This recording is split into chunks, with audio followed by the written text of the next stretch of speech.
Buildings growing farther apart, lawns appearing and expanding, wrought iron fences giving way to neatly trimmed hedges. Travis's house sat on a quiet street lined with identical homes, each with its carefully maintained lawn and two-car garage. Nothing extravagant by American standards, but to Nairobi, who had grown up in a crowded apartment with shared bathrooms, it seemed impossibly spacious. "We're here," Travis announced unnecessarily as he pulled into the driveway. He switched off the engine and turned to look at Nairobi for what felt like the first time that day. His gaze was assessing, like someone inspecting a newly purchased appliance for defects.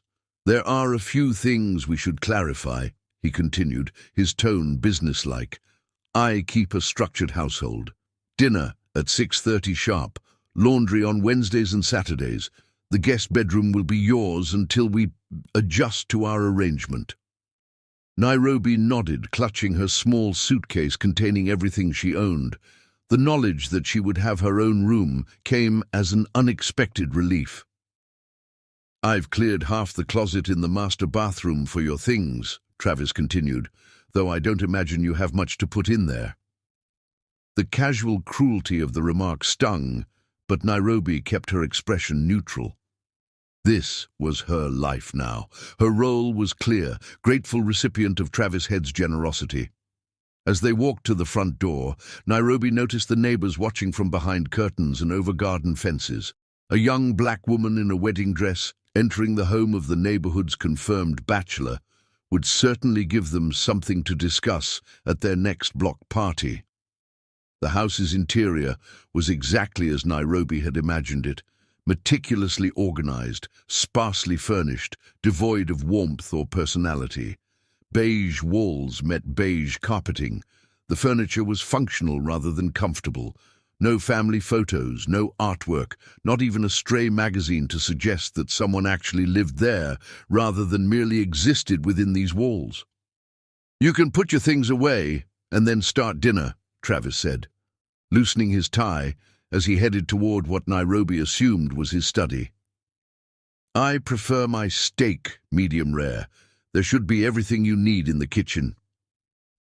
Left alone in the entryway, Nairobi stood motionless, the full weight of her new reality settling over her like a shroud.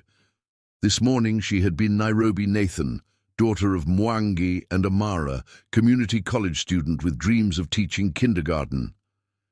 Now she was Mrs. Travis Head, a stranger's wife, a household appliance with a heartbeat. She walked slowly up the carpeted stairs, her wedding dress brushing against the walls of the narrow staircase. The guest bedroom was small but functional, with a single bed, a dresser, and a window overlooking the backyard. Nairobi placed her suitcase on the bed and began the process of unpacking her meager belongings. A few dresses, 2 pairs of jeans, some blouses her mother had altered to fit her slender frame. At the bottom of the suitcase lay a small wooden carving of a lioness, another gift from her grandmother. Nairobi placed it carefully on the windowsill, a small act of personalization in this sterile environment.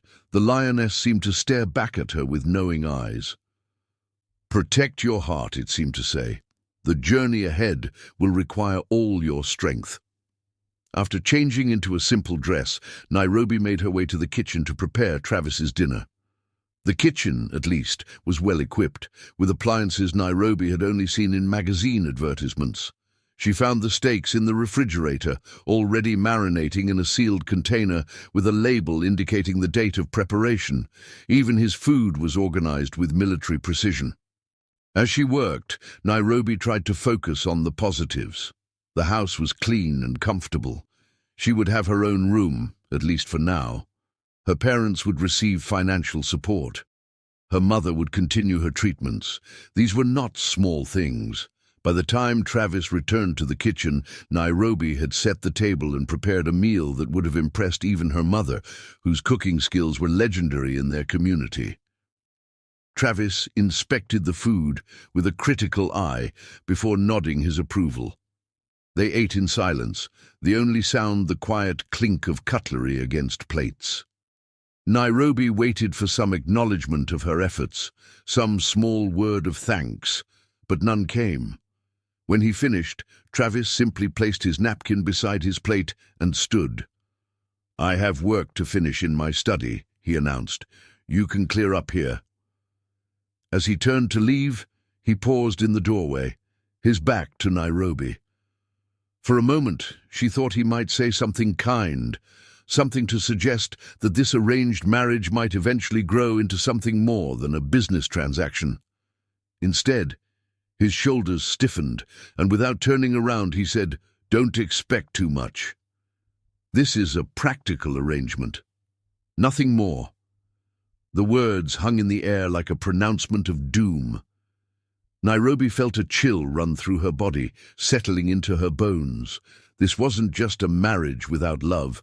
It was a contract signed in invisible ink, the fine print revealing itself only after it was too late to back out. As Travis's footsteps receded down the hallway, Nairobi remained at the table, staring at the half-eaten meal she had prepared with such care. Outside, the rain had finally stopped, but the sky remained overcast, threatening to release another downpour at any moment. Mechanically, she began to clear the table, washing each dish with methodical precision. With each plate she dried and put away, the reality of her situation became clearer. She had traded her freedom for security, her dreams for stability, her future for her family's present. In the sterile kitchen of a stranger's house, Nairobi Nathan, now Nairobi Head, faced the truth she had been avoiding for weeks. She had not just married Travis Head. She had signed away her life. And as the evening shadows lengthened across the immaculate kitchen, Nairobi wondered if the price of security might be higher than anyone had calculated. Chapter 2. Cold Reality. 6 months had transformed Nairobi's existence into something unrecognizable from the life she had once known. The days bled into one another in Travis Head's immaculate suburban house, each sunrise bringing the same precise routine, each sunset closing another day of quiet desperation. The transition from guest bedroom to master suite had happened 3 weeks after their wedding. Travis had appeared at her door one evening, his expression unreadable in the hallway's dim light. "It's time," he had said simply. "People will talk if they know we're sleeping separately." That night had been mechanical, devoid of tenderness or passion. Travis had approached their marital duties with the same efficiency he applied to everything else in his life, a task to be completed rather than an intimacy to be shared. Nairobi had closed her eyes and thought of her mother's medical bills being paid, of her father's relief at no longer working double shifts, of the small monthly allowance that arrived at her parents' apartment with reliable precision. Now, half a year into this arrangement they called marriage, Nairobi had mastered the art of anticipating Travis's needs before he voiced them. Breakfast ready at precisely 6:45 a.m., steel-cut oatmeal with measured portions of blueberries and exactly 3/4 of a cup of black coffee, shirts laundered with medium starch, trousers pressed with perfect creases, dinner time to be placed on the table within 5 minutes of his arrival home. The house gleamed with her efforts, baseboards dustless, windows streakless, floors polished to a soft shine. Yet no matter how immaculate she kept their home, it never felt like hers. She remained a guest, tolerated for her usefulness, her presence acknowledged only when something required her attention. What she hadn't expected, despite the cold pragmatism of their arrangement, was the constant degradation. That evening in early autumn, Nairobi stood in the kitchen preparing dinner. Herb-crusted salmon, Travis's preference for Wednesdays. The knife moved rhythmically through fresh dill, her hands steady and practiced after months of cooking elaborate meals that went unappreciated. She had learned that food was the one area where Travis expected excellence rather than mere competence. His standards had driven her to become an exceptional cook, though he rarely acknowledged her skill. The front door opened and closed with a decisive click. Travis's footsteps followed the hallway to the kitchen, where he paused in the doorway, loosening his tie with one hand, tumbler of whiskey already in the other. Nairobi had learned to have his drink ready by the door, the crystal glass filled with precisely 2 fingers of Glenfiddich and 3 ice cubes. "The Harrison account fell through," he announced without preamble, his tone clipped with barely contained frustration. Nairobi knew better than to respond. These announcements required acknowledgement, not conversation. She nodded slightly, keeping her eyes on the herbs she was chopping. "Dinner will be ready in 20 minutes, she offered quietly. Travis moved to the kitchen island, positioning himself where he could watch her work.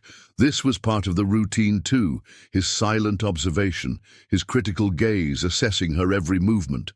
The weight of his stare made her shoulders tense, though she had grown adept at hiding her discomfort. "Look at you," Travis sneered, swirling the amber liquid in his glass. "Your skin's so dark against the white countertops, like a shadow moving through my house." The knife paused fractionally before continuing its steady rhythm. Nairobi kept her eyes down, focusing on the precise angle of the blade through the delicate herbs. She had learned that responding only made things worse. "I did you a favor, you know," he continued, sipping his whiskey. "No one else would have married you. Your father practically begged me." Each word cut deeper than any physical blow could have. When she had first arrived in America at 12 years old, Nairobi had been teased mercilessly for her accent, her traditional clothing, her packed lunches of unfamiliar foods, but she had never been made to feel ashamed of her appearance. Her mother had instilled in her a fierce pride in her heritage, calling her Midnight's daughter, telling her bedtime stories of Kenyan queens whose ebony skin had been celebrated in songs and poems. Now, Travis had turned even that into something to be ashamed of. "Jenkins asked me today why I chose you," Travis continued, moving to refill his glass. "Can you imagine? As if I owed him an explanation for my personal decisions." Nairobi slid the chopped herbs into a small bowl, her movements deliberate and controlled. She had become an expert at maintaining her exterior composure while her mind retreated to safer places. In these moments, she often imagined herself back in Kenya, running through her grandmother's village with cousins she barely remembered, the sun warm on her skin, laughter following their footsteps like music. "I told him it was practical," Travis was saying, his voice cutting through her momentary escape. "An American wife would have expectations, demands, career ambitions." He pronounced the last words with particular disdain. "But you understand your place." The salmon sizzled as Nairobi placed it in the hot pan, the sound temporarily drowning out Travis's voice. She focused on the familiar task, adjusting the heat with practiced precision. Cooking had become her refuge, the one activity where she could lose herself in the process, where her skills were at least useful, if not appreciated. "My mother called again," Travis said, abruptly changing the subject. "She wants us to visit next month for Thanksgiving." This was new information, requiring a response. Nairobi turned slightly, careful to keep her expression neutral. "Would you like me to make travel arrangements?" Travis studied her for a moment, his gaze calculating. "No," he decided. "I've told her we have other commitments. She's become too interested in our marriage, asking questions about when we're planning to start a family." The thought sent a cold wave through Nairobi's body. A child, another life, bound to this empty existence. She had once dreamed of motherhood, of passing down her mother's stories and her grandmother's wisdom to children of her own. But to bring a child into this cold, sterile relationship felt like a cruelty she couldn't bear to contemplate. "I've made it clear that children aren't in our future," Travis continued, watching her reaction closely. "That wasn't part of our arrangement." Relief washed over her, though she was careful not to let it show. "Whatever you think is best," she murmured, returning her attention to the meal preparation. Your obedience is your most attractive quality, Travis observed, a hint of mockery in his tone. Though I sometimes wonder what goes on behind those eyes of yours. More than you can imagine, Nairobi thought, but kept the words locked safely inside. In the privacy of her mind, she maintained the one space Travis couldn't control. There she still taught imaginary classes of kindergarteners, still walked the streets of Nairobi, her namesake city she barely remembered, still dreamed of a life where she was valued for more than her utility. Dinner proceeded with the usual formality. Travis ate methodically, occasionally commenting on the food or sharing some anecdote from his workday that required no response beyond an attentive nod. Nairobi had perfected the art of being present, yet invisible, engaged, yet silent. It was a delicate balance that left her mentally exhausted. After dinner, Travis retreated to his study as he did most evenings. This was Nairobi's time, 2 precious hours to herself before he expected her in their bedroom. Early in their marriage, she had attempted to use this time to read, to study, to maintain some connection to her former ambitions. But Travis had noticed the community college textbooks she had brought with her. "What exactly do you think you're going to do with an education?" he had asked, his tone genuinely puzzled. "Your role is here, in this house. I didn't marry you to support some pointless academic exercise." The books had disappeared from their home the next day. Nairobi never asked what had happened to them. Now she used her evening hours to call her parents, to write in the journal she kept hidden beneath the guest bathroom's loose floorboard, or simply to sit in the small garden behind the house and remember what it felt like to have hopes beyond survival. Tonight, she dialed her parents' number, the familiar sequence of tones bringing a small measure of comfort. Her father answered on the 3rd ring, his voice instantly warming as he recognized her. "Nairobi, how are you, my daughter?" Their conversations were always careful, both sides maintaining the fiction that her marriage was a success, that the sacrifice had been worthwhile. Neither acknowledged the weight in her voice or the pauses where honesty might have lived. "I'm well, Baba," she replied, the familiar term of endearment slipping out naturally. "How is Mama feeling?" "Better today," he said, the relief in his voice genuine. "The new medication seems to be helping. The doctor is very pleased with her progress." This, at least, was the truth that made everything bearable. Her mother was receiving treatment that would have been impossible without Travis's financial support. The monthly statements from the hospital arrived with Travis's name prominently displayed as the guarantor. Whatever else he might be, he had kept that promise. "Can I speak with her?" Nairobi asked, settling into the window seat in the guest bedroom, her one small rebellion, using this space that was supposed to be solely for visitors as her personal retreat. Her mother's voice, though weaker than it had once been, still carried the warmth and strength that had guided Nairobi through childhood. "My midnight daughter," Amara Nathan greeted her. "You sound tired tonight." Nairobi closed her eyes against sudden tears. Her mother had always been able to hear what she didn't say. "Just busy," she deflected. "Travis's house is large, and he likes everything just so." "Travis's house," her mother repeated softly. "Not your home." The observation struck too close to the truth. "How are you feeling?" Nairobi asked instead of answering. They spoke for 20 minutes, carefully navigating around the subjects that might reveal too much. Nairobi shared news of the garden she was planting. Her mother spoke of neighbors and community gossip. Neither mentioned the future. Neither spoke of dreams. When Nairobi hung up, the silence of the house seemed to press against her skin. She sat motionless, watching the evening shadows lengthen across the perfectly manicured lawn. Time was running out. Soon, she would need to prepare herself for bed, for Travis's presence beside her. At night, Travis slept as far from her as the bed would allow, turning his back to her immediately after their infrequent and perfunctory physical encounters. Though Nairobi had never known romantic love, she felt its absence like a physical ache. She would lie awake in the darkness, listening to his measured breathing, wondering if this emptiness was all her life would ever hold. In those quiet hours, Nairobi often found herself remembering a story her grandmother had told her as a child. It was about a young woman who had been swallowed by a river spirit during a drought. The woman lived beneath the water for 7 years, learning the secrets of the river before returning to her village with the knowledge to end the drought and save her people. Sometimes, her grandmother had said, we must surrender to the darkness before we can bring back the light.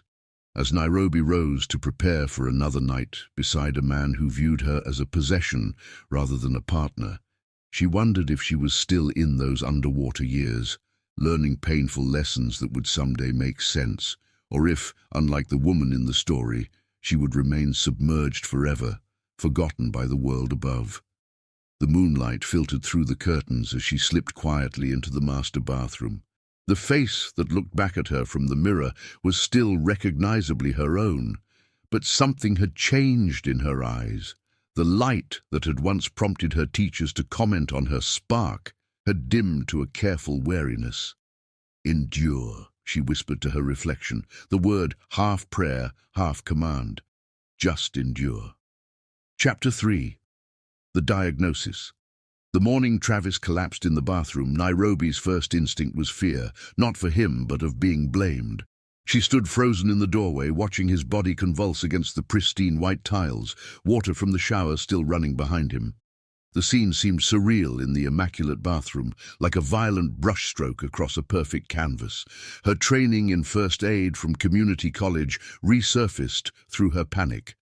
Nairobi knelt beside Travis, carefully turning him onto his side.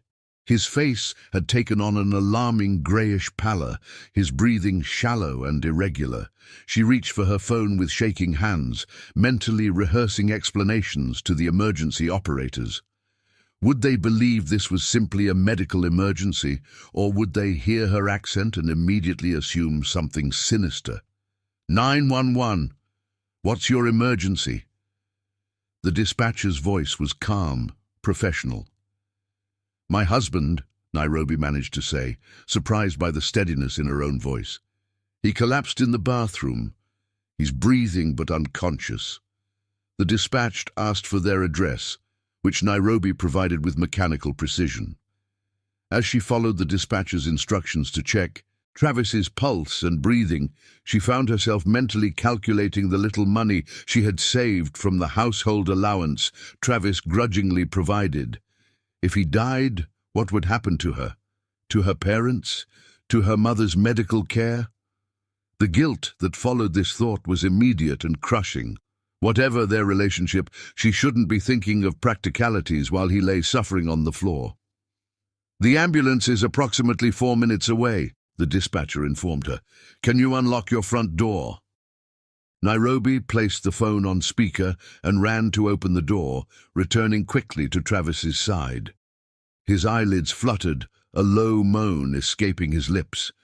For a brief moment, he seemed to recognize her, confusion and vulnerability replacing his usual cold assessment. What? He began, before another spasm of pain contorted his features. Don't try to talk, Nairobi instructed, surprising herself with her authoritative tone. An ambulance is coming. The arrival of the paramedics brought a flurry of activity to the normally quiet house. They moved with practiced efficiency, their questions direct and rapid. Nairobi answered as best she could, suddenly aware of how little she knew about Travis's medical history. Did he have allergies, previous heart problems, family history of illness? She could only shake her head, the gaps in their relationship exposed with each unanswered question. I'll follow in our car, she told the lead paramedic as they loaded Travis onto a stretcher. The woman gave her a quick, assessing glance, perhaps noting the lack of hysteria one might expect from a devoted wife. Massachusetts General, she said simply. They'll take him to the emergency department.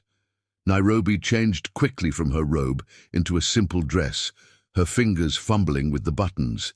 In the bathroom, she stepped carefully around the puddle of water still on the floor.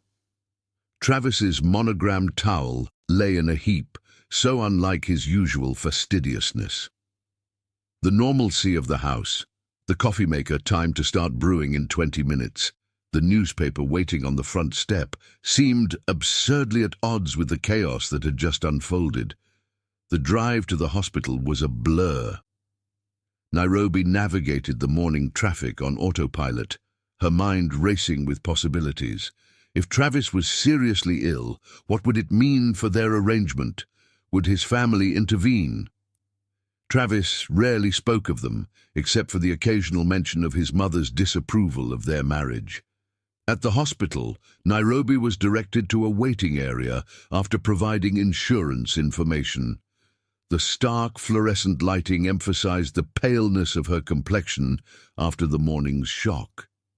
She sat rigidly in an uncomfortable plastic chair, surrounded by others in various states of distress. A mother comforting a feverish child, an elderly man dozing with an oxygen tank beside him, a young couple clutching each other's hands as they waited for news. Hours passed. Nairobi made the necessary calls to Travis's office, explaining his absence, to her parents, keeping her tone light to avoid worrying them. A kind nurse brought her a cup of coffee, which grew cold in her hands as she stared at the swinging doors, waiting for information. It was nearly noon when a doctor finally emerged, his face a professional mask that revealed nothing. "Mrs. Head?" he called, consulting his clipboard. Nairobi rose, suddenly aware of the curious glances from others in the waiting room. Even here, the contrast between her name and her appearance drew attention. "I'm Dr. Khatri," the doctor said, leading her to a quieter corner. "Your husband is stable now. We've run several tests and scans." "What happened to him?" Nairobi asked, her voice smaller than she intended. The doctor's face was grave when he finally spoke. "Mr. Head has a rare condition affecting his heart. The technical term is hypertrophic cardiomyopathy with an unusual electrical conduction complication. Without specialized treatment, his prognosis is poor." Nairobi absorbed this information, trying to understand its implications. Poor meaning. 6 months to a year without intervention, Dr. Khatri clarified, his tone gentle but direct. The condition causes the heart muscle to thicken abnormally. In your husband's case, it's affecting the electrical system of his heart as well, causing dangerous arrhythmias. "What kind of treatment?" Nairobi asked, surprising herself by speaking with such composure when internally she felt as though the floor was tilting beneath her. "There's an experimental procedure being developed at the Brigham.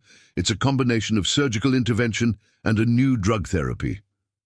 The doctor hesitated before continuing. "It's expensive, around $200,000, and because it's classified as experimental, insurance won't cover it." The amount hit Nairobi like a physical blow. More money than she could imagine, certainly more than they had access to, even with Travis's comfortable salary and savings. "Is there any alternative?" she asked, already knowing the answer from the doctor's expression. "Conventional treatments will help manage symptoms, perhaps extend his timeline somewhat, but they won't address the underlying issue." Dr. Khatri's pager beeped, and he glanced at it apologetically. "You can see your husband now. He's been moved to room 412. We'll keep him for observation at least through tomorrow." Nairobi thanked him automatically, her mind still reeling from the financial implications. $200,000. The figure seemed impossible, astronomical. Even if they sold the house, liquidated Travis's investments, which she knew existed but had no access to, it might not be enough. The elevator ride to the 4th floor gave her time to compose herself. Whatever their relationship, Travis was facing a death sentence without this procedure. The ethical calculus wasn't complicated. She needed to help him access this treatment, if possible. Room 412 was dim and quiet except for the steady beeping of monitoring equipment. Travis looked smaller somehow, fragile in the hospital bed. The usual hard lines of his face had softened in unconsciousness, making him appear closer to his actual age rather than the older persona he cultivated. An IV line snaked from his arm, and electrodes monitored his heart rhythm on a screen beside the bed. Nairobi approached cautiously, unsure of the protocol. In 20 months of marriage, Travis had never been ill, never shown any vulnerability. This new version of him, dependent, fragile, was unfamiliar territory. She settled into the visitor's chair beside the bed, unsure whether to take his hand or maintain the distance that characterized their relationship. Before she could decide, Travis's eyes fluttered open, focusing gradually on her face. For a moment, confusion clouded his features. Then recognition dawned, followed immediately by the guard that always came down when he looked at her. Even in crisis, his defenses remained intact. What happened? His voice was raspy, barely audible. Nairobi explained what the doctors had told her, carefully watching his face for reaction. Travis listened silently, his expression hardening as she outlined the experimental treatment and its cost. "Insurance won't cover it," he said flatly. Not a question, but a statement of the inevitable injustice of the system. "No," Nairobi confirmed, "but there must be options. Payment plans, perhaps, or clinical trials you could qualify for." Travis's laugh was bitter, ending in a wince of pain. "Clinical trials have waiting lists years long, and no hospital offers payment plans for experimental procedures." His eyes narrowed slightly. "Why do you care? This could solve your problems quite neatly, couldn't it?" Despite everything, Nairobi felt a pang of pity. "You're my husband," she said simply. "I'm your jailer," Travis countered, his voice strengthening with anger. "Don't pretend this is a real marriage." The familiar cruelty should have hurt, but Nairobi found herself looking at it clinically now, recognizing it as the defense mechanism it was. Travis was afraid, and fear made him lash out. "This is your fault," he whispered, his voice weak but venom intact. "The stress of being married to you is killing me." Even facing death, Travis' head couldn't find kindness. Nairobi absorbed the accusation without flinching, years of practice allowing her to let the words wash over her without penetrating. "I'll speak with the financial counselor," she said pragmatically. "There may be options we haven't considered." Travis turned his face away, a dismissal she recognized well. Nairobi stood, gathering her purse. "I'll come back tomorrow morning," she said to his averted profile. "Is there anything you need from home?" The silence stretched between them, punctuated only by the steady beeping of the heart monitor. Finally, Travis spoke without turning.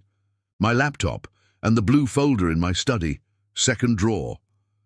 Nairobi nodded, though he couldn't see her. "Rest," she said, a word that felt inadequate against the magnitude of his condition. In the hallway outside his room, Nairobi leaned against the wall, suddenly overwhelmed by the morning's events. $200,000, an impossible sum for a life she had no particular attachment to, yet felt responsible for preserving. What price would she ultimately pay for the security she had sought in this marriage? The irony wasn't lost on her. Travis Head, who had always positioned himself as her savior, now depended on her for his very survival. The power dynamic had shifted, but the outcome remained uncertain. If she couldn't find a way to finance his treatment, they would both lose, Travis, his life, and Nairobi, the precarious stability she had sacrificed so much to secure. As she made her way to the financial counselor's office, Nairobi felt an unfamiliar sensation taking root alongside her anxiety. Resolve. Whatever happened next, she would face it with the strength that had sustained her through years of quiet endurance. If there was a way forward through this crisis, she would find it. The alternative wasn't an option she was willing to contemplate, not because of love for Travis, but because of who she had determined to be, despite everything. She would not let circumstances turn her into someone who abandoned others in their moment of greatest need, even those who had shown her little kindness.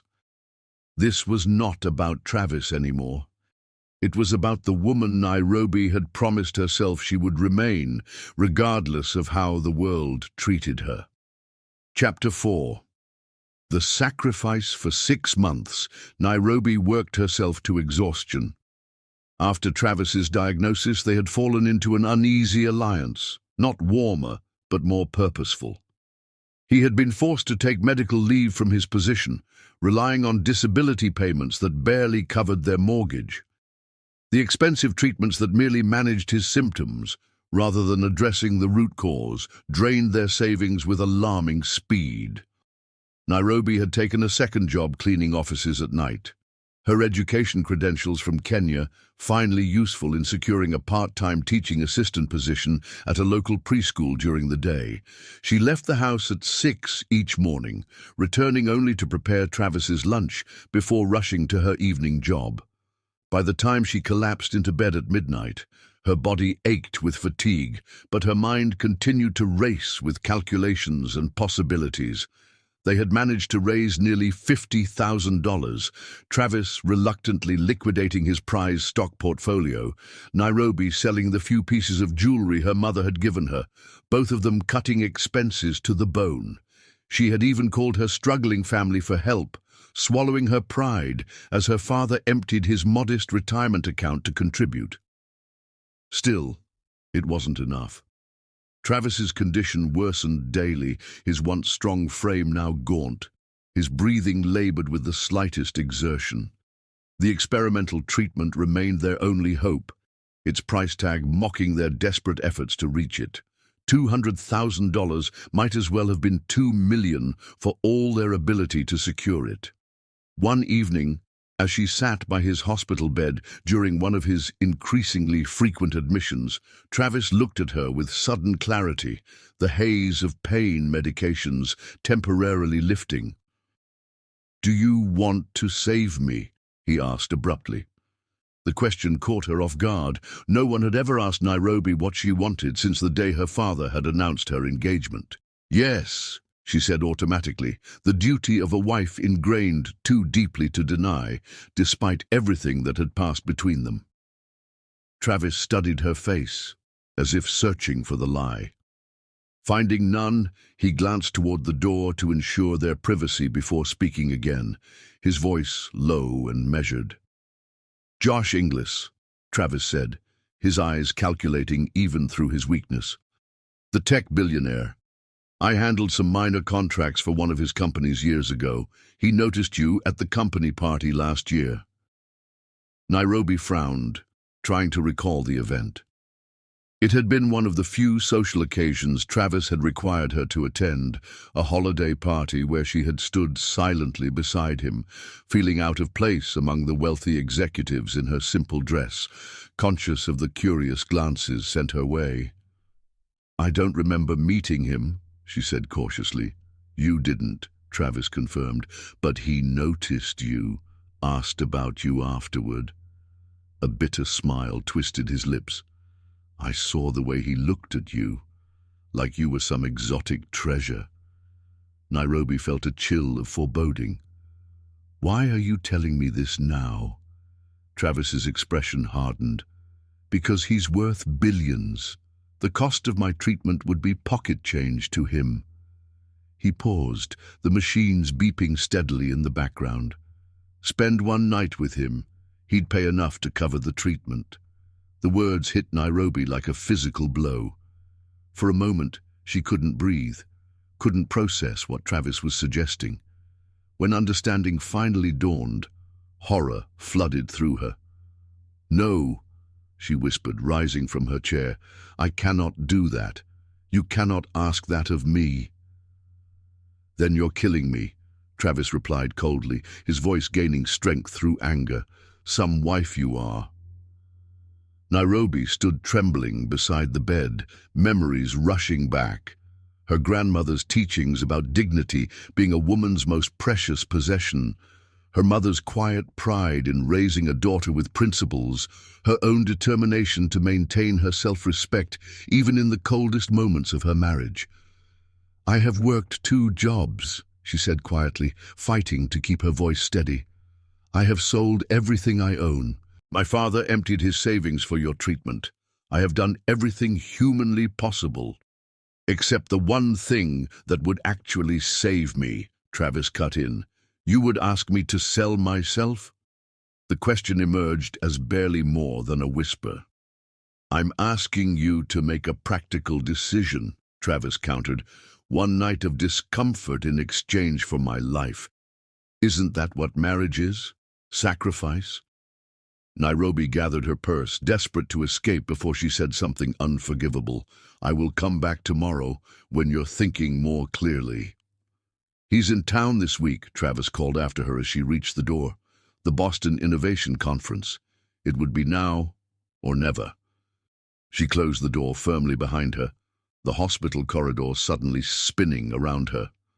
Nauseated, Nairobi made her way to the nearest bathroom, barely reaching a stall before emptying the meager contents of her stomach.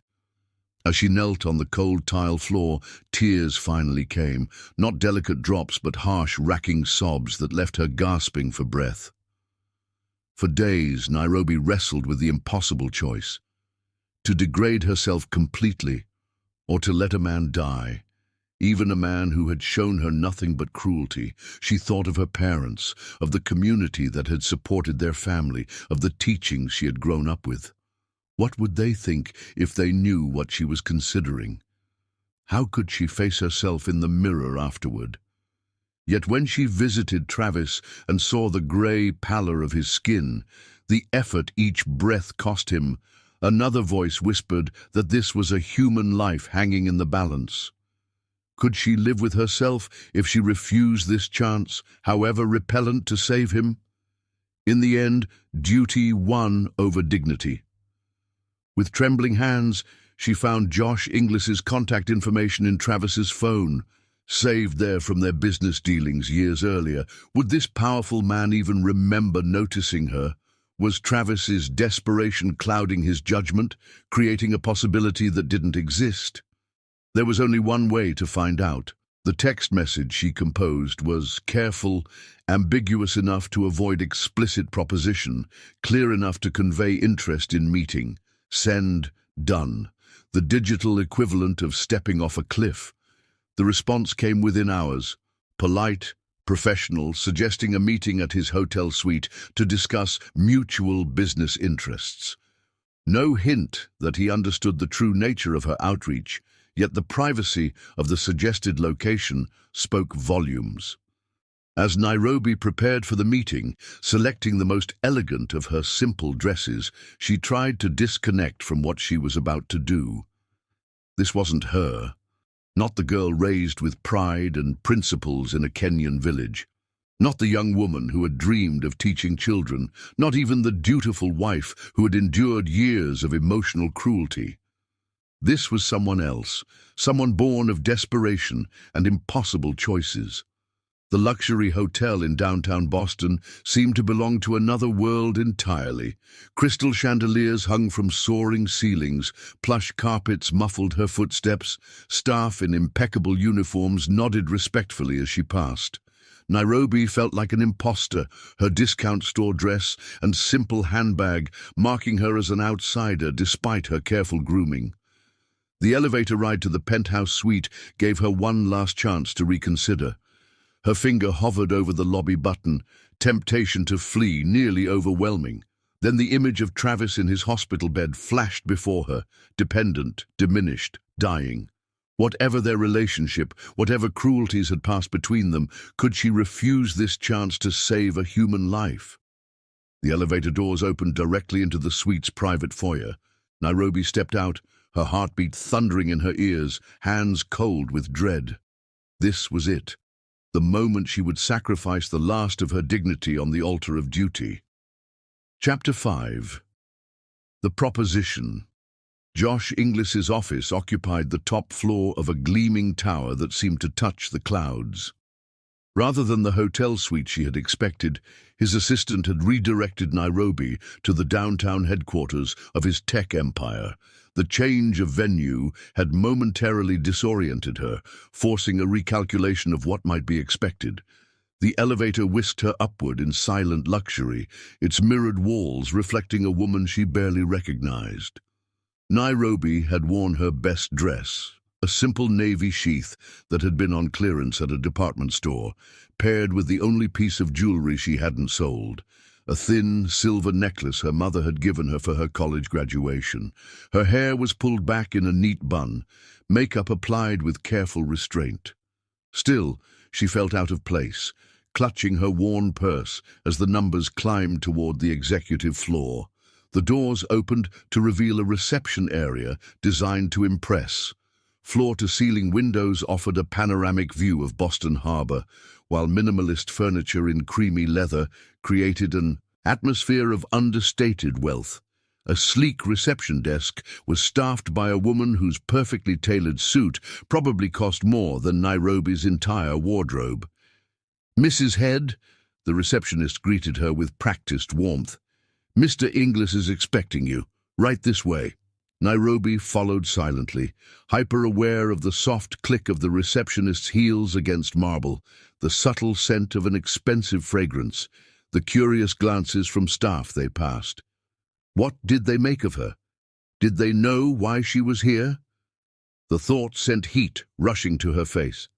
The assistant stopped before a set of double doors, knocked once, then opened them with a practiced gesture. "Mrs. Head to see you, Mr. Inglis." The office beyond was vast, 3 walls of glass, offering views that made Boston look like a miniature model city. The 4th wall housed shelves of books and technology awards. The space was dominated by a massive desk of what appeared to be a single slab of polished wood, behind which stood the man himself. Josh Inglis was younger than she expected, perhaps in his late 30s, with the lean physique of someone who made time for fitness despite a demanding schedule. His dark hair was cut in an expensive style that managed to look both precise and casually tousled. He wore no tie with his crisp white shirt, the top buttons undone to reveal a glimpse of tanned skin. The relaxed attire did nothing to diminish the aura of power that surrounded him. "Mrs. Head," he greeted, coming around the desk to shake her hand. His grip was firm but not aggressive, his smile revealing perfect teeth. "Please have a seat. Can I offer you something to drink? Coffee, water?" "Water, please," Nairobi managed, her throat suddenly dry. She perched on the edge of an armchair that probably cost more than Travis's monthly salary, watching as Inglis poured water from a crystal decanter. "I must admit, I was surprised to hear from you," he said, handing her the glass before leaning against his desk rather than returning to his seat, a casual posture that somehow increased rather than diminished his authoritative presence. "You mentioned a personal matter of some urgency." Nairobi took a sip of water, buying time as she searched for words. The speech she had rehearsed suddenly seemed absurd in this setting. How did one proposition a billionaire? What words could possibly bridge the gap between their worlds? "My husband is ill," she began, her voice steadier than she expected. "A rare heart condition. There's an experimental treatment, but it's expensive, $200,000. Inglis's expression remained neutral, professionally sympathetic. "I'm sorry to hear that. That's a significant sum for most people." "For us, it's impossible," Nairobi admitted. "We've sold everything, borrowed from family. I've taken a second job. It's not enough." "And your insurance won't cover it because it's experimental," Inglis concluded, familiar with the cruel calculus of American healthcare.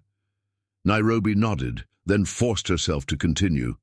"My husband mentioned that you noticed me at a company event last year." Something flickered in Inglis's eyes, surprise quickly masked. "I remember," he said carefully. "He suggested—" Nairobi faltered, shame burning in her chest. She lowered her eyes, focusing on the immaculate carpet as she stumbled through her humiliating proposition.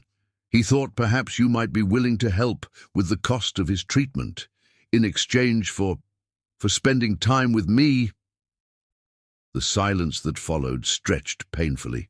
When Inglis finally spoke, his voice was measured, revealing nothing of his thoughts. "Mrs. Head," he interrupted gently, "please stop." Tears of shame burned in Nairobi's eyes as Josh Inglis stood and walked to the window, his back to her as he gazed out at the city below. She wished the luxurious chair would swallow her whole, erase this moment, this desperate gamble that had led her to debase herself before a stranger. "I know your husband," he said finally, still facing the window. "We worked together briefly on a software licensing agreement for one of my smaller companies. I know what kind of man he is." He turned, his expression unreadable. "I've seen how he treats you." Nairobi's head snapped up in surprise. "What?" "At that corporate function," Inglis clarified. "I noticed you, yes, but not for the reasons your husband implies. I noticed how he spoke to you, how he dismissed you, how you flinched when he gripped your arm too tightly." His jaw tightened momentarily. "I considered reporting him to HR, but it wasn't my company's event. I had no standing." Nairobi sat frozen, mortified that a stranger had witnessed those private humiliations, yet also strangely relieved that someone had seen the truth of her situation. "Travis Head is not a good man," Inglis continued, his tone matter-of-fact rather than judgmental. "And he's placed you in an impossible position." He returned to his desk, opened a drawer, and removed a checkbook. "I will give you the money for his treatment." The statement, delivered so casually, seemed impossible to process. Nairobi stared at him, waiting for the condition, the expectation that must follow such an offer. "But I will never touch you," Inglis continued, his gaze direct and unwavering. "That's not a transaction I would ever engage in." Disbelief warred with desperate hope in Nairobi's chest. "Why would you help us?" Josh's eyes softened. "Not him. You." He reached for his pen. "And this isn't charity. It's justice." "I don't understand," Nairobi said, watching as he wrote a check for an amount that would transform their situation completely. "Sometimes the universe places us in positions to right wrongs we witness," Inglis replied, his tone philosophical. "I have more money than I could spend in 10 lifetimes. You have a burden no one should have to carry." He tore the check from the book and held it out. "This seems like a simple equation to me." Nairobi hesitated before reaching for the check, half expecting him to pull it back, to reveal some hidden condition. But he released it easily, watching as she carefully folded it and placed it in her purse. "There's a condition," he said then, and Nairobi's heart sank. Of course there was. Nothing came without a price. "I'd like you to tell me your story sometime. Not today, not while this crisis is hanging over you, but someday. I think it might be important." The request was so unexpected, so far from what she had feared, that Nairobi found herself momentarily speechless. "My story isn't interesting," she finally managed. "I disagree," Inglis replied simply. "All stories matter, especially those that haven't been heard." He walked her to the door, his manner shifting smoothly to businesslike efficiency. "My private number is on the back of the check. When your husband's treatment is arranged, let me know how it proceeds. Medical science interests me." The plausible excuse for future contact was delivered smoothly, offering her dignity rather than placing her in his debt. As the elevator doors closed between them, Nairobi caught a final glimpse of Josh Inglis, powerful, wealthy, yet somehow more human than she had expected. As Nairobi left with the check, she felt something strange and unfamiliar, the first flicker of hope in years. not just for Travis's recovery, but for a world where unexpected kindness could exist alongside casual cruelty, where her story might actually matter to someone. The weight of the check in her purse should have felt like salvation, but instead, it introduced a new kind of uncertainty. Travis had sent her to sell herself, expecting her degradation. How would he react to charity instead? What new dynamic would this create between them? For the first time in years, Nairobi found herself making a decision based not on Travis's expectations or needs, but on her own instincts. She would tell him the truth, that Josh Inglis had agreed to fund the treatment. But the personal details, the real nature of their conversation, the unexpected kindness she had encountered, those she would keep to herself, a small treasure of dignity reclaimed in the midst of desperation. As the city rushed past the taxi windows, Nairobi found herself contemplating Josh Inglis's parting words. All stories matter. Had hers ever mattered to anyone before? Had she ever believed it mattered? Perhaps, she thought as the hospital came into view, it was time to reconsider the narrative she had accepted for so long, that her role was to endure, to serve, to sacrifice. Perhaps there was another story waiting to be written, one where she wasn't merely a shadow in someone else's house, but a woman with her own light to cast. Chapter 6. Recovery and Betrayal. The treatment worked. Over the next 3 months, Travis regained his strength, the color returning to his face. The experimental procedure for his hypertrophic cardiomyopathy at Brigham and Women's Hospital had been scheduled within days of Nairobi presenting the check to the financial office. The medical team had been cautiously optimistic, but even they seemed surprised by how well Travis responded to the combination of surgical intervention and new drug therapy targeting his heart's electrical system. Nairobi cared for him diligently throughout his recovery, cooking the special diet the doctors recommended, administering medications, helping him through physical therapy. Her days fell into a new routine, preschool teaching in the mornings, home by early afternoon to assist Travis, household duties in the evenings. She had given up her night cleaning job, no longer desperate for every dollar now that the medical bills were covered. Travis's attitude during his recovery fluctuated between grudging appreciation and resentful dependence. He hated needing her help to shower, to dress, to manage the stairs. Each small gain in independence was celebrated not with gratitude, but with a visible relief at requiring less of her assistance. He never asked exactly what had transpired between her and Josh Inglis. Nairobi never volunteered the truth, allowing him to believe what he wanted. She told herself it didn't matter as long as he was recovering. The check had cleared, the treatment was working, and soon life would return to its previous patterns. Not happy, perhaps, but familiar. Then came the papers. It was a Tuesday morning. Nairobi had prepared Travis's breakfast: poached eggs on whole-grain toast, sliced avocado, the decaffeinated coffee he complained about, but the doctors insisted upon. He seemed more energetic than usual, almost animated as he entered the kitchen, a manila folder tucked under his arm.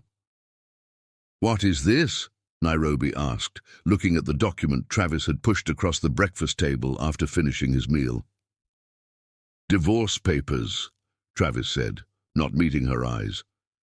"I'm filing on grounds of adultery." The mug of tea slipped from Nairobi's hands, shattering on the floor. "Adultery? I have never—" "You and Inglis," Travis cut her off. "Don't insult me by denying it. Why else would he give you the money?" "He gave it because—" Nairobi began, stunned by the accusation. "I've already told everyone," Travis continued, speaking over her protest. "My family, our neighbors, the company, everyone knows what you did." The cruelty of it stole Nairobi's breath. After everything, the years of verbal abuse, the sacrifice of her dignity, the months of caring for him, this was her reward. Not just abandonment, but public humiliation based on a lie. "I never slept with him," Nairobi said, her voice barely audible. He gave the money because he saw how you treated me at that company party. He called it justice, not charity. Travis's expression hardened. A convenient story. No one will believe it. He stood, gathering the folder. I've spoken with my attorney. You'll be served officially this afternoon. I'm being generous with the settlement. $50,000. Enough for you to start over somewhere else. Consider yourself lucky I don't demand repayment for the treatment that saved my life. And if I fight this? Nairobi asked, surprising herself with the question. She had never challenged Travis directly before. His smile was cold. On what grounds? Your word against mine. A foreign woman with no real status, no family connections, no resources for a legal battle. He shook his head. Be practical, Nairobi. I have recorded phone conversations of you agreeing to meet Inglis at his hotel. That's all the evidence I need to paint you as unfaithful. Take the money and disappear. Get out, Travis said, his voice cold. You have until tomorrow. The house is in my name. Nairobi remained at the table long after Travis left, the broken mug forgotten at her feet. The sunlight streaming through the kitchen window seemed to mock the darkness that had enveloped her world. Everything she had endured had been for security, for her parents, for herself. Now even that was being ripped away, replaced with a lie that would follow her wherever she went. That night, Nairobi packed her few belongings, placing them in the same suitcase she had brought to this house on her wedding day. How little had changed, yet how everything was different. She was still leaving with almost nothing. But this time, she had something Travis couldn't take, the truth of her own integrity.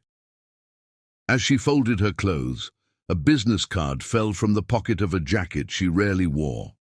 Josh Inglis's private number, which he had pressed into her hand as she left his office. She had never expected to use it, yet now found herself reaching for her phone, dialing before she could reconsider. He answered on the second ring, his voice instantly recognizable. Josh Inglis. This is Nairobi Head, she said, surprised by the steadiness in her voice. I apologize for calling so late. Mrs. Head, he replied, no surprise in his tone, as if he had been expecting her call for months. How can I help you? The simple question, genuine without agenda, broke something open inside her. Before she could stop herself, the words tumbled out. Travis's recovery, the divorce papers, the accusations, her imminent homelessness. When she finally fell silent, embarrassed by her outburst, Inglis spoke with calm certainty. I have a guest house. It's yours for as long as you need it. No strings, no expectations. He paused briefly. This isn't charity, Nairobi. It's what decent humans do for one another. Why would you help me again, she asked, echoing her question from their first meeting. His answer was simple. Because your story isn't finished yet. That night, Nairobi called the only person she could think of who might help her move her belongings. A fellow teaching assistant from the preschool who had once offered friendship that Nairobi, isolated in her marriage, had been afraid to accept. To her surprise, Lisa arrived within the hour, her small car ready to transport Nairobi's meager possessions. I never liked him, Lisa confided as they loaded the last box. You deserve better. The words, spoken casually by someone who barely knew her, landed with unexpected weight. Deserve better. Had anyone ever suggested that what happened to Nairobi mattered, that she was entitled to something more than mere survival? As they drove away from the house that had been her prison for nearly 3 years, Nairobi felt something unexpected beneath her grief and shock, a flutter of possibility, terrifying yet exhilarating. For the first time in years, her future was entirely unwritten. Chapter 7. Shelter in the Storm. Josh Inglis lived in a modernist mansion overlooking the ocean, all glass and clean lines against the rugged Massachusetts coastline. The main house rose from the cliffs like a deliberate counterpoint to nature, angular where the rocks were jagged, transparent where the sea was opaque. The guest house, though smaller, shared the same architectural vision. A perfect cube of glass and steel nestled in a grove of wind-shaped pines. Nairobi had expected the security team to direct her to service quarters or perhaps a caretaker's apartment. Instead, she found herself escorted to a fully furnished guest house that was larger than Travis's entire home. The staff treated her with a deference she found unsettling, addressing her as Ms. Nathan rather than Mrs. Head, a detail she hadn't shared with anyone. "Mr. Inglis thought you might prefer your maiden name," explained the housekeeper, a practical woman in her 50s named Mrs. Chen, when Nairobi questioned this. "He said it was your choice, of course." It was the first of many small kindnesses that suggested Josh Inglis had thought carefully about her situation. The guest house refrigerator was stocked with fresh food. The closet contained a selection of basic clothing in her size, tags still attached, with a note explaining they were there if needed but could be returned if unwanted.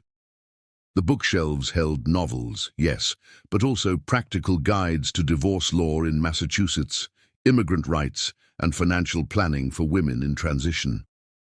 Josh Inglis himself was nowhere to be seen. Mrs. Chen explained that he was traveling on business but had left instructions for Nairobi to consider the property her home for as long as she needed. There were no expectations, no timeline, no pressure, just space to breathe, to think, to plan. He seemed unsurprised when his security called to announce Nairobi's arrival, ushering her into the spacious guest suite without pressing for details she wasn't ready to share. "Stay as long as you need," he said simply. "You're safe here."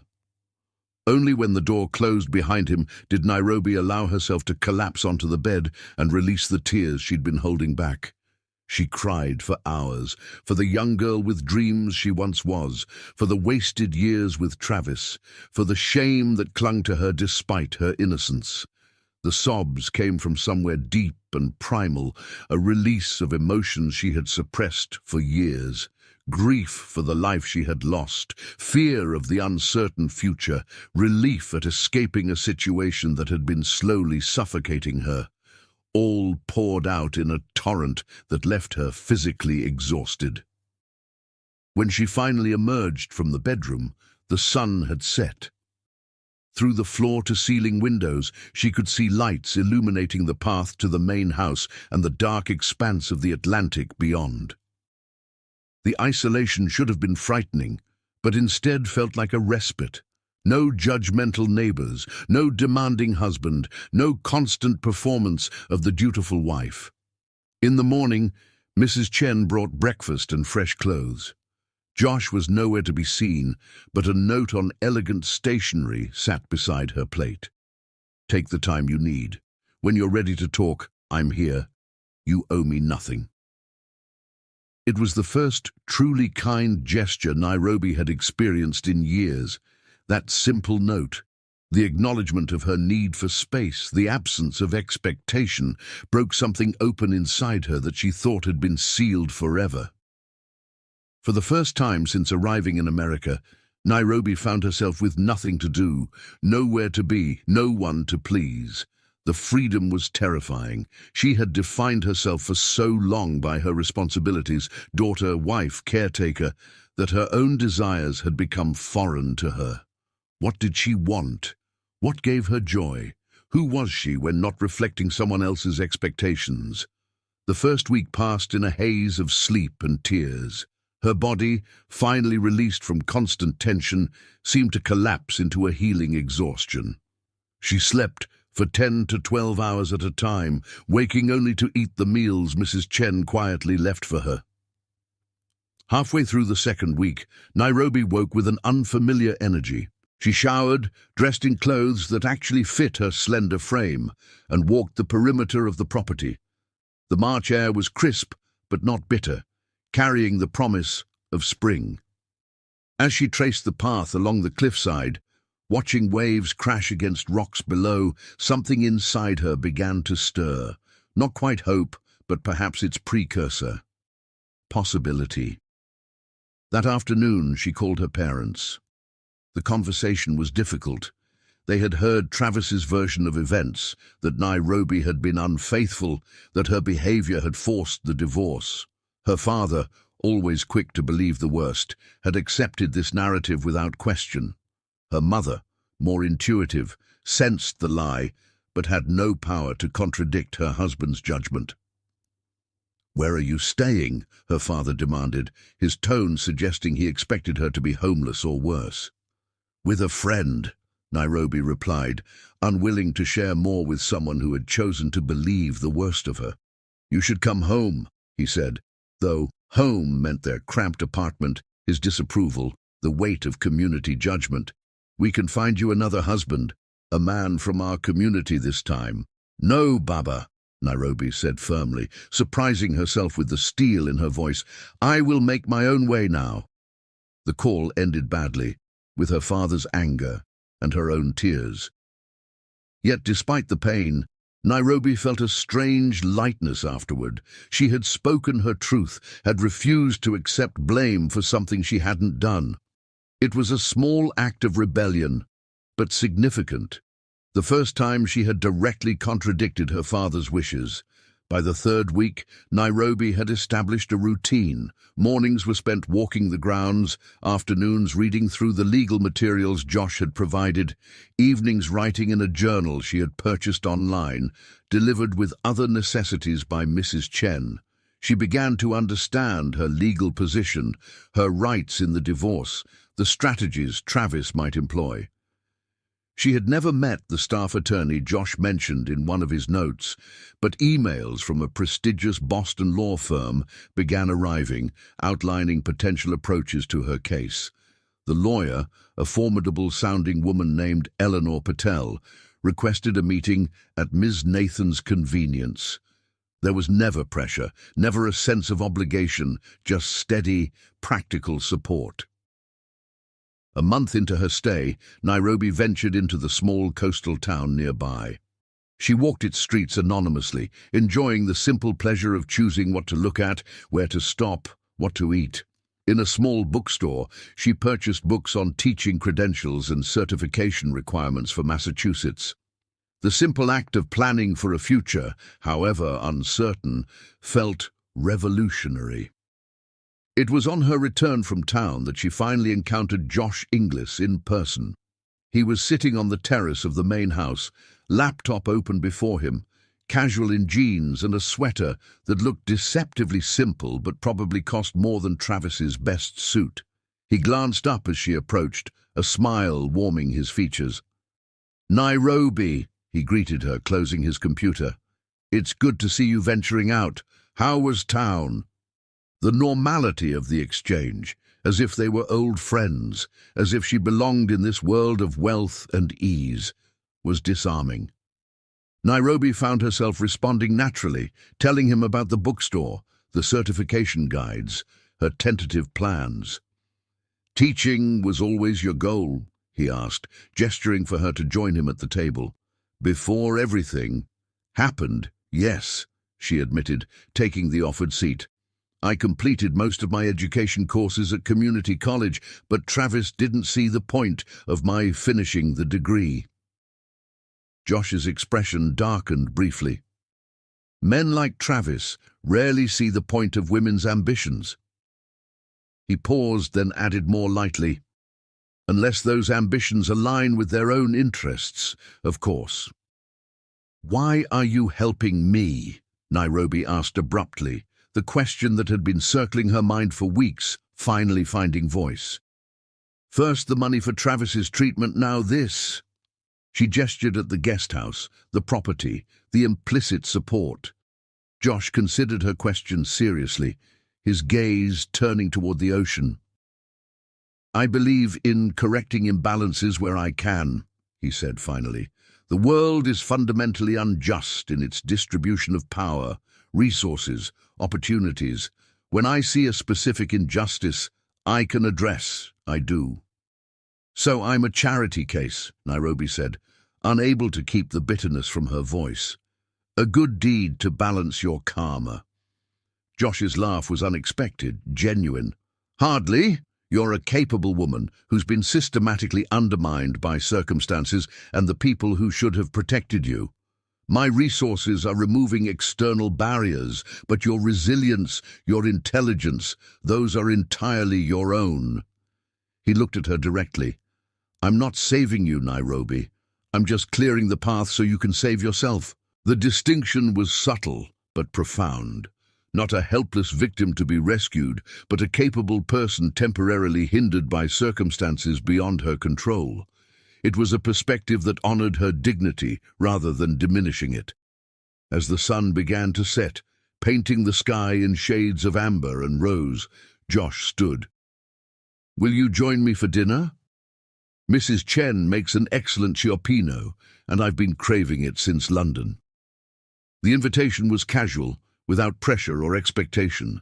For the first time in years, Nairobi made a choice based solely on her own desire, rather than obligation or fear.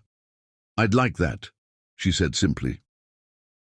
That evening, as they shared the fragrant seafood stew and crusty bread, conversation flowed with surprising ease. Josh spoke of his projects, his travels, his ideas for addressing systemic inequality through technology. Nairobi found herself sharing stories of Kenya, of her grandmother's wisdom, of her own truncated dreams.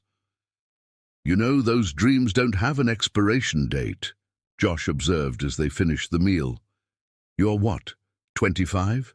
Your life is just beginning. The simple observation, delivered without drama or sentimentality, settled into Nairobi's consciousness like a seed finding fertile soil. Perhaps this chapter of darkness, her marriage to Travis, the years of diminishment, wasn't the whole story. Perhaps it was merely the difficult beginning of a narrative still unfolding. That night, returning to the guest house under a canopy of stars, Nairobi felt something she had almost forgotten. A quiet anticipation for the morning, for the future, for the unwritten pages of her own story. Chapter 8. The Case. A week later, Josh found Nairobi sitting on the terrace overlooking the ocean. The early April air carried a hint of warmth, promising a spring that seemed metaphorical as well as literal. The time in his guest house had already begun to transform her. Regular meals, restful sleep, and the absence of constant criticism had softened the tight lines around her eyes. "Good morning," he greeted, setting a tray with coffee and pastries on the table between them. "Sleep well?" Nairobi nodded, accepting the offered cup with a small smile. These morning conversations had become a comfortable routine, undemanding, often about books they'd both read, or world events, never pressuring her to discuss her situation unless she raised it first. Today, however, she had news to share. "Travis is telling everyone I traded myself for his medical treatment," she said without preamble. "My family believes him. My father won't take my calls." Josh's expression darkened, his hands tightening briefly around his mug. "I suspected he might try something like this. Character assassination is a common tactic when the facts aren't in one's favor."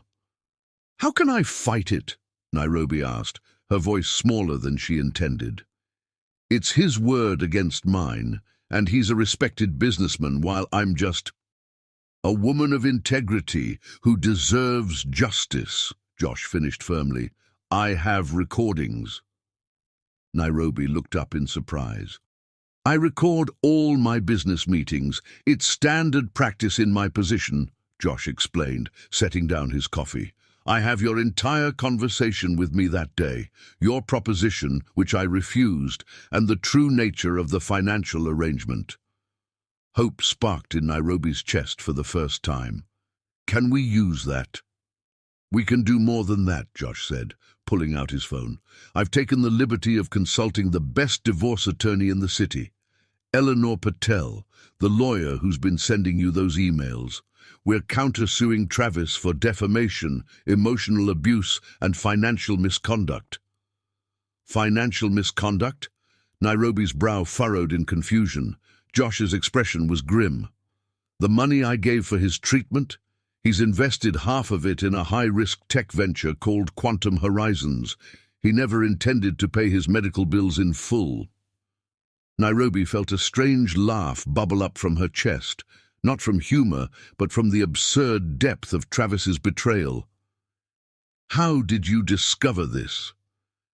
"I have investments in many ventures. When I saw his name on the investor list for Quantum, I had my team investigate." Josh's tone was matter-of-fact, but his eyes reflected anger. He diverted funds meant for life-saving treatment to a speculative investment. That's fraud.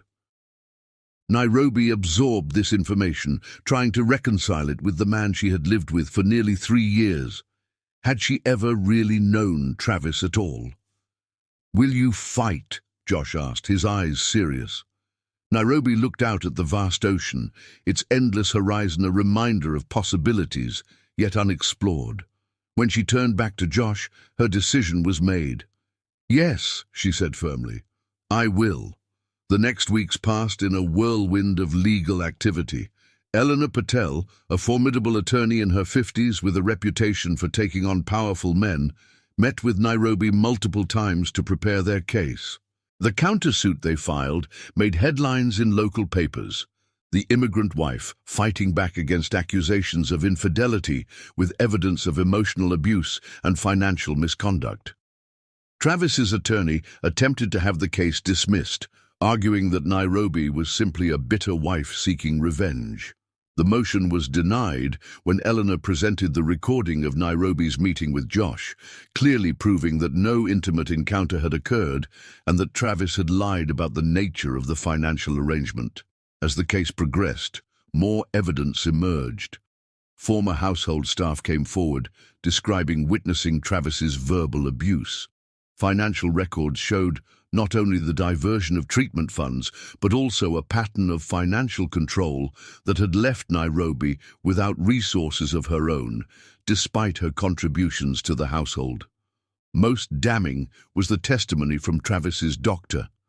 Mr. Head's condition, while serious, was significantly exaggerated to his wife. The physician admitted reluctantly under oath. The experimental treatment we discussed was one option, but there were conventional treatments covered by insurance that offered similar outcomes. Mr. Head specifically requested information about the most expensive treatment options. A gasp ran through the courtroom. Travis had manipulated even his illness to control and test Nairobi.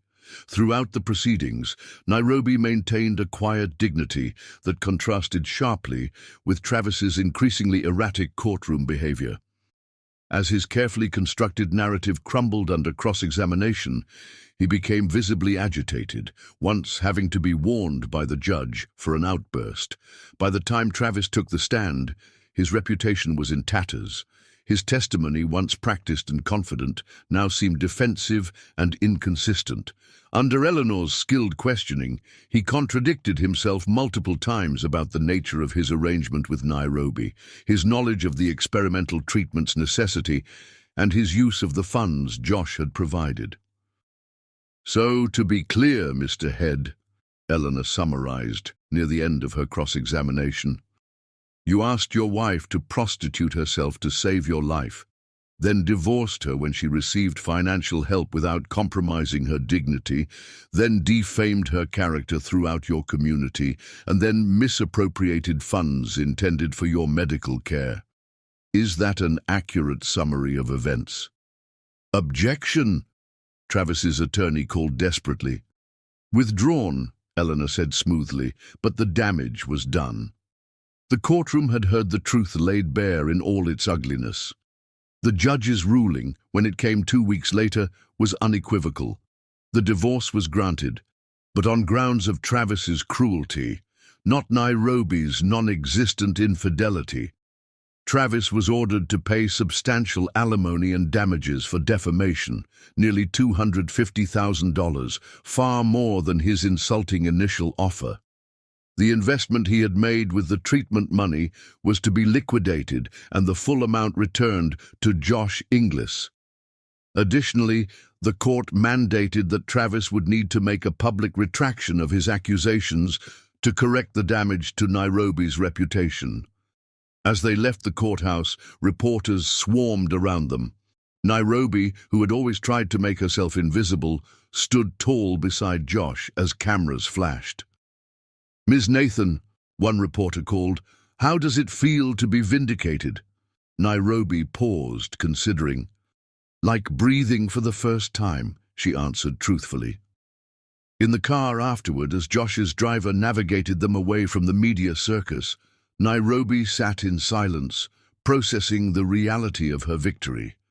It wasn't just the financial settlement, substantial as it was. It was the public acknowledgement of her truth, the restoration of her reputation, the clear marker between her past life and whatever came next. "What will you do now?"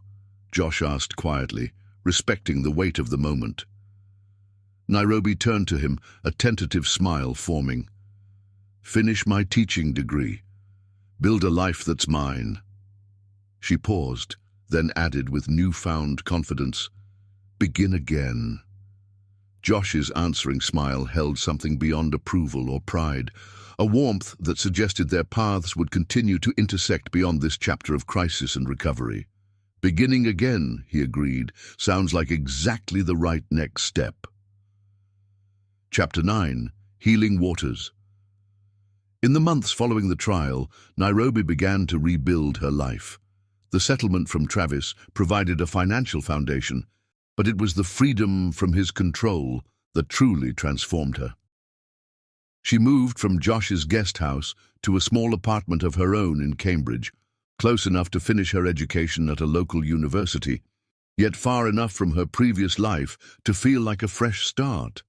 Josh offered her a position managing community outreach for his foundation, work that utilized her natural empathy and gave her financial independence for the first time. The role was flexible enough to accommodate her classes and provided a purpose beyond her own healing. "We're launching initiatives for immigrant women in crisis situations," Josh explained during her informal interview. "Your experience gives you insights that would be invaluable, but only if you're ready," he added. "There's no obligation." Nairobi considered the offer carefully. Working with women who shared similar struggles would mean confronting her own trauma repeatedly, yet it also offered the chance to transform her pain into something meaningful, to create pathways for others that hadn't existed for her. "I'd like to try," she said finally, "even if it's difficult." The work proved challenging but deeply rewarding. Nairobi discovered talents she hadn't known she possessed: public speaking, grant writing, program development.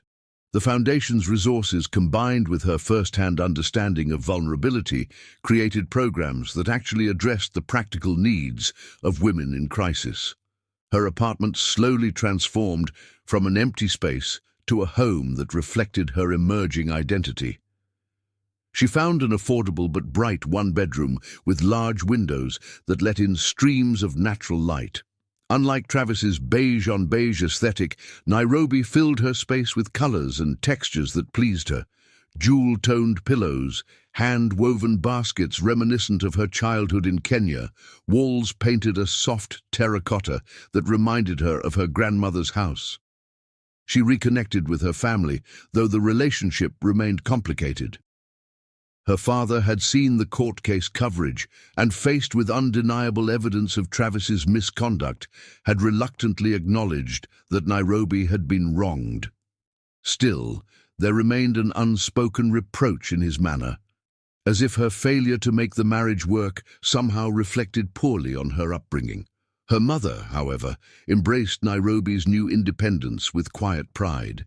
Despite her ongoing cancer treatments, she found strength in her daughter's resilience. "You are becoming the woman I always knew you could be," she told Nairobi during one of their longer phone calls, her voice weak but determined. "My only regret is that I allowed your father to pressure you into that marriage."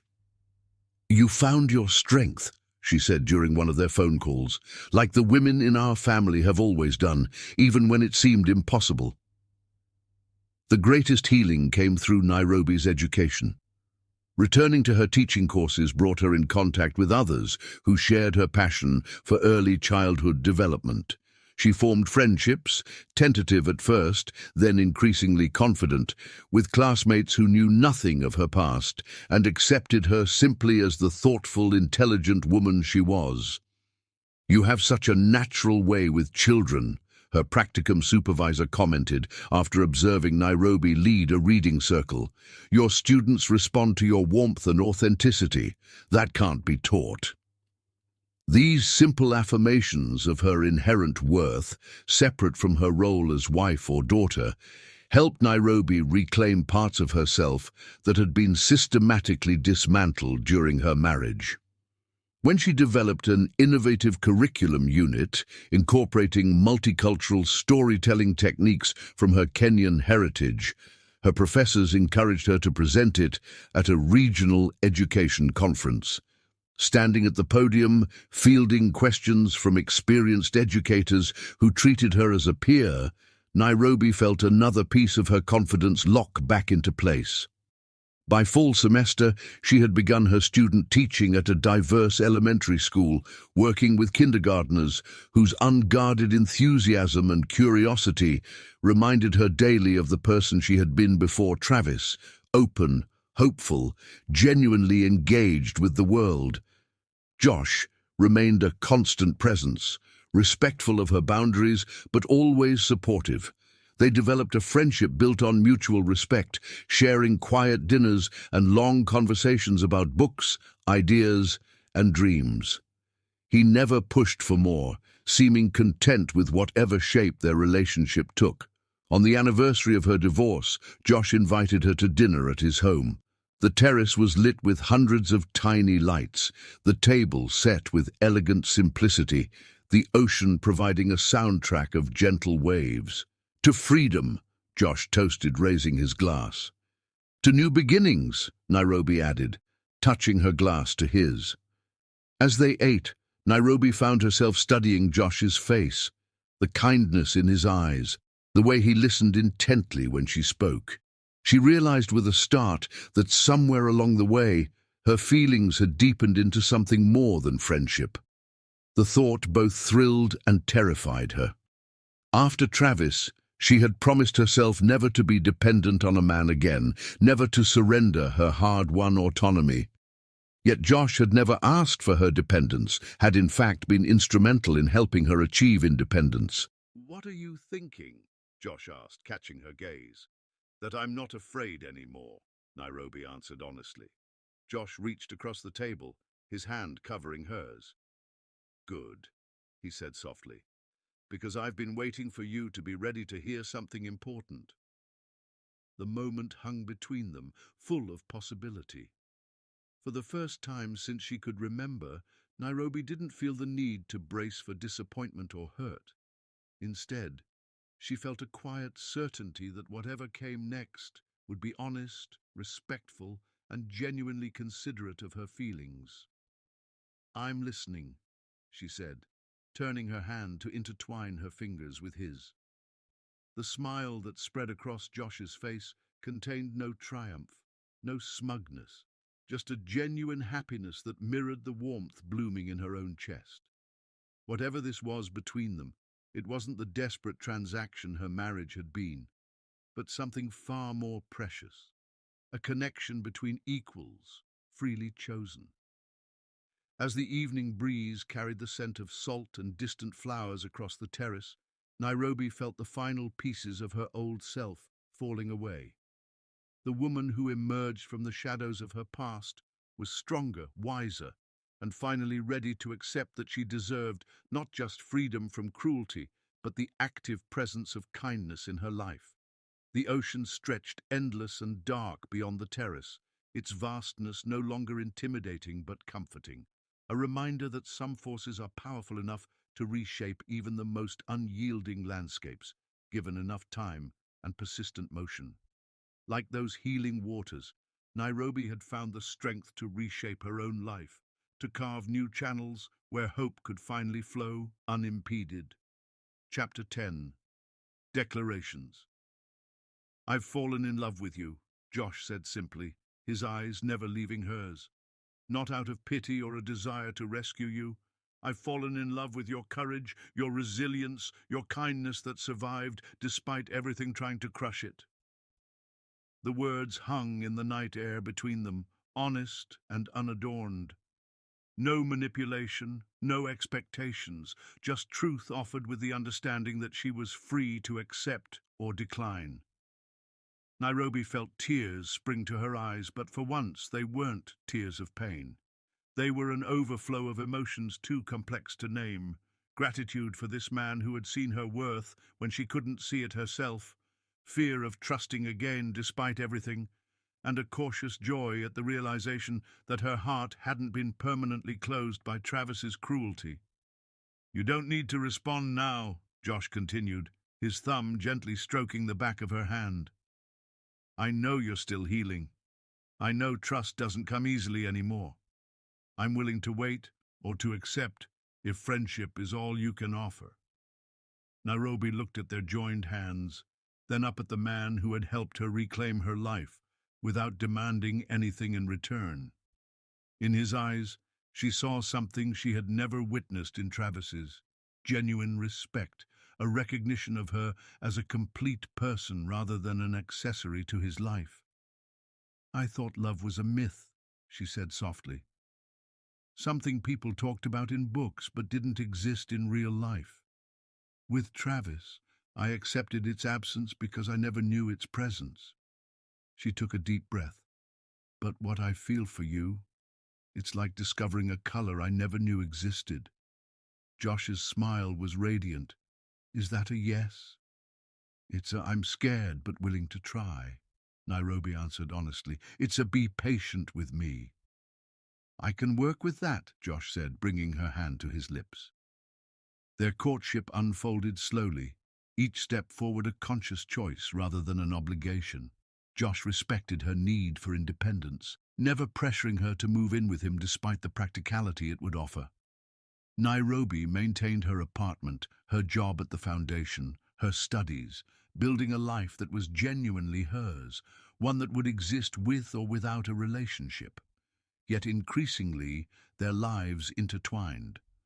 Weekend trips to art exhibitions in New York, quiet evenings cooking together in Josh's kitchen, long walks along the beach during which they shared childhood stories and future dreams.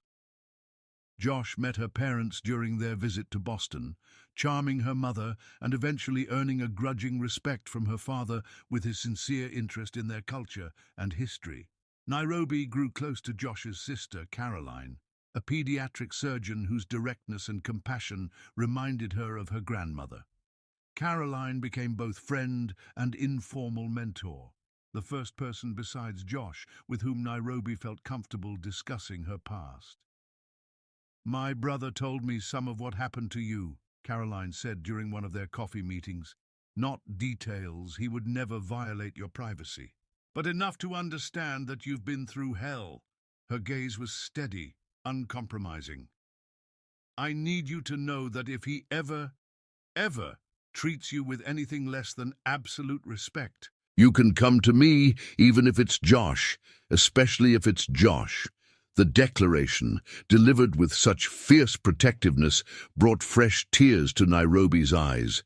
This was what family should be: people who put your well-being above loyalty to their own blood.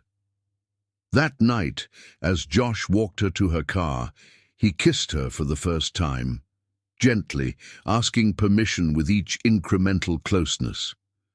It was nothing like the mechanical pecks Travis had bestowed during their wedding ceremony. This kiss held promise, tenderness, and profound respect. For the first time, Nairobi understood what it meant to be truly desired, not as a possession or a symbol, but as herself. Spring turned to summer, summer to fall. Nairobi completed her education degree with honors and accepted a full-time teaching position at a progressive elementary school where her multicultural background was viewed as an asset rather than something to be overcome. Her students adored her, their parents respected her, and her colleagues valued her input on curriculum development. Josh's business expanded globally, requiring more frequent travel. He always invited Nairobi to join him when her schedule permitted, but never made her feel guilty when she chose to remain focused on her developing career. They learned the rhythm of separation and reunion, the art of maintaining connection across time zones, the joy of coming together after absence. Though their relationship seemed idyllic from the outside, they faced challenges like any couple. Josh's workaholic tendencies sometimes created tension, and his wealth occasionally made Nairobi uncomfortable in social situations where she felt scrutinized. They had their disagreements about time management, about how publicly to share their relationship, about whether Josh should intervene in a legal dispute involving her father's business. But unlike her marriage to Travis, these conflicts were addressed with mutual respect, each disagreement becoming an opportunity to understand each other more deeply, rather than a battle for control. During one of Josh's trips to Japan, Nairobi received an unexpected visitor at her classroom after school hours. Travis Head stood in her doorway, noticeably thinner than when she had last seen him in court, his once immaculate appearance now slightly disheveled. "What are you doing here?" Nairobi asked, instinctively moving behind her desk, putting distance between them. "I needed to see you," Travis said, his voice lacking its former arrogance. "To apologize," Nairobi regarded him warily. "Apologize for what, exactly? The emotional abuse, the lies, the public humiliation?" "All of it," Travis admitted, looking genuinely contrite. "The investment I made with Inglis's money, it collapsed. I lost everything, the house, my job, my reputation." He laughed bitterly. "Turns out karma is real after all." "What do you want from me?" Nairobi asked, her tone measured. "Nothing," Travis replied, surprising her. I've been in therapy. Part of recovery is making amends where possible." He met her eyes directly. "I was cruel to you because I was terrified of my own inadequacies. You deserved better." The admission, so at odds with the Travis she had known, left Nairobi momentarily speechless. She had imagined this confrontation many times, but always with her delivering cutting remarks to a defensive Travis. His genuine remorse disarmed her prepared responses. "Thank you for saying that," she finally managed. "I hope your therapy continues to help you." Travis nodded, turning to leave before pausing at the door. "You look happy," he observed. "It suits you." After he left, Nairobi sat at her desk for a long time, processing the encounter. She felt no triumph at Travis's downfall, no vindictive pleasure in his suffering. Instead, she felt a final release, the last cords binding her to that painful chapter of her life, severed by his unexpected apology. That evening, she called Josh in Tokyo, describing the encounter in detail. "How do you feel about it?" he asked, his voice clear despite the thousands of miles between them. "Free," Nairobi answered truthfully, "like I can finally put it all behind me." "I'm coming home early," Josh decided. "There's something I need to ask you in person." 3 days later, they walked along the beach at sunset, the November air crisp but not yet winter cold. Josh seemed uncharacteristically nervous, his usual easy confidence replaced by a restless energy that had Nairobi both curious and concerned. "Is everything all right?" she asked as they reached a secluded cove where they often stopped to watch the waves. "Everything is perfect," Josh replied, taking both her hands in his. "Which is why I can't wait any longer to ask you something important." As he knelt on the sand before her, Nairobi felt her heart racing. Part of her had expected this moment eventually, but the reality of it, this brilliant, kind man looking up at her with such love, still seemed dreamlike in its perfection. "Nairobi Nathan," Josh began, his voice steady despite the emotion in his eyes. "You are the strongest, most compassionate person I've ever known. Loving you has made me better in every way. Would you do me the extraordinary honor of becoming my wife?" The ring he held was nothing like the practical band Travis had placed on her finger years ago. This was a sapphire surrounded by smaller diamonds, unusual and distinctive, as unique as their journey together. "Are you sure?" Nairobi heard herself asking, old insecurities briefly resurfacing. "Your world is so different from mine, your family, your colleagues." "Love you," Josh finished firmly. "Everyone who matters in my life loves you, but even if they didn't, it wouldn't change how I feel." He smiled up at her. "I'm not asking you to become part of my world, Nairobi. I'm asking if we can create a new world together." The distinction meant everything, not absorption but partnership, not surrender but co-creation. "Yes," Nairobi said, her voice clear and certain. "Yes, I will marry you." As Josh slipped the ring onto her finger and rose to embrace her, Nairobi felt the final pieces of her healing lock into place. This wasn't a marriage of convenience or necessity.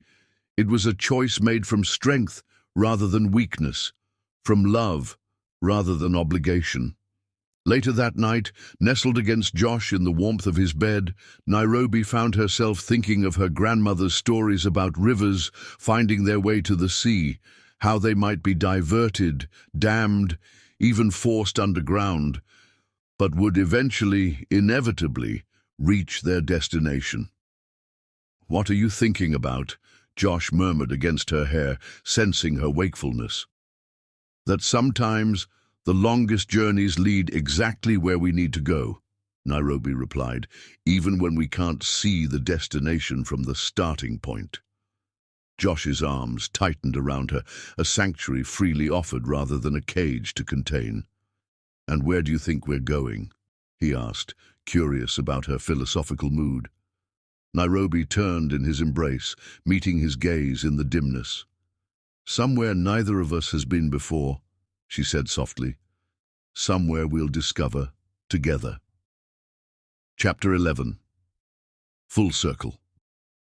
The wedding was everything Nairobi's first ceremony had not been: joyful, genuine, and entirely of her choosing. They married in early summer on the cliffside property that had been her first sanctuary, the ocean serving as backdrop to their vows. Unlike her wedding to Travis, where her father had surrendered her like property being transferred, this time Nairobi walked herself down the aisle. Her white dress, adorned with subtle embroidery inspired by Kenyan textiles, symbolized her blended identity, honoring her roots while embracing her future. Only 50 guests attended, people who had genuinely contributed to their happiness. Nairobi's parents sat in the front row, her mother beaming with pride, her father finally showing genuine approval. Josh's sister Caroline served as her maid of honor, while his business partner Marcus stood as best man. Most meaningful were the 6 young women seated prominently near the front, the first graduates of the Foundation's program for immigrant women in crisis, all of whom had found stability and purpose with Nairobi's guidance. Their presence represented everything she had built from the ashes of her past.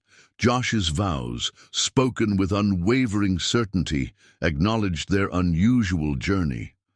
"I didn't rescue you," he said, loud enough for all to hear. "You rescued yourself. I just had the privilege of witnessing your transformation. Today, I don't promise to protect you from life's storms. I promise to stand beside you through them, knowing your strength matches my own."